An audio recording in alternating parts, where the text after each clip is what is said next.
TRS party కేంద్ర కార్యాలయంలో తెలంగాణ సాయుధ పోరాటంలో అమరులైనటువంటి చాకలి ఐలమ్మ అలియా చిట్టాల ఐలమ్మకు నివాళులు అర్పించడం జరిగింది. ప్రధానంగా ఇవాళ తెలంగాణలో ఆ రోజు సాయుధ పోరాటంలో భూమి కోసం, భుక్తి కోసం, ప్రజల విముక్తి కోసం ఒక మహిళగా పోరాట స్ఫూర్తిని ఇలా తెలంగాణ ప్రజలే కాదు యావన్ మంది భారతదేశ ప్రజలు కూడా మరి స్మరించుకునే దినంగా ఇలా భావిస్తూ ఉన్నాం.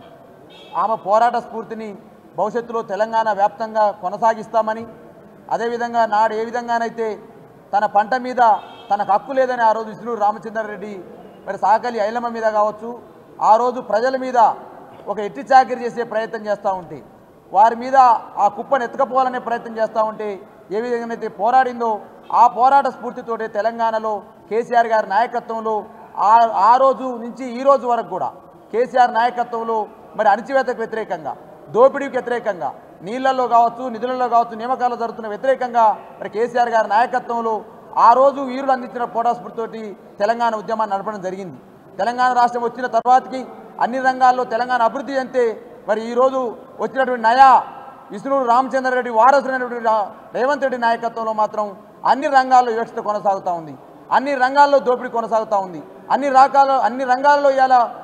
వివక్షనే కాకుండా అన్ని రంగాల్లో ఇవాళ ఖచ్చితంగా ఎవరైతే గొంతెత్తారో ఆ గొంతుల్ని ఇవాళ అణచివేసే ప్రయత్నం జరుగుతూ ఉంది. కాబట్టి రేవంత్ రెడ్డి అణచివేతకు వ్యతిరేకంగా మరి ఇవాళ ఆ రోజు చాకలి ఐలమ్మ గారు ఒక మహిళగా ఏ విధంగానైతే కొట్లాడిందో ఇవాళ మహిళలకు ఇచ్చిన హామీలపైన కూడా ఇవాళ మహిళలు కొట్లాడాల్సిన అవసరం ఉందని చెప్పేసి తెలియజేస్తా ఉన్నా. అదేవిధంగా ఆ రోజు భూమి కోసం ఏ విధంగా కొట్లాడినామో ఇవాళ లగిచర్ల రైతులు ఎవరైతే ఉన్నారో, లగిచర్ల గిరిజన రైతులు కూడా మహిళను ఆ చాకలేమను స్ఫూర్తిగా తీసుకొని ఇలా లగిచర్ల రైతులు కూడా స్ఫూర్తిగా కొట్లాడిన సందర్భాన్ని గుర్తు చేస్తూ ఉన్నా. ఖచ్చితంగా ఈ రేవంత్ రెడ్డి గారు చేస్తున్నటువంటి అరాచకాలకు వ్యతిరేకంగా మరొక పోరాటానికి తెలంగాణ ప్రజలు సిద్ధం కావాలని, కేసీఆర్ గారి నాయకత్వంలో మళ్ళా తెలంగాణ రాష్ట్రంలో మరో అభివృద్ధిని సాధించడం కోసం మరో పోరాటానికి శ్రీకారం తెలియజేస్తూ మరొకసారి చాకలి ఐలమ్మకు జోహార్లు అర్పిస్తూ సెలవు తీసుకుంటా ఉన్నా.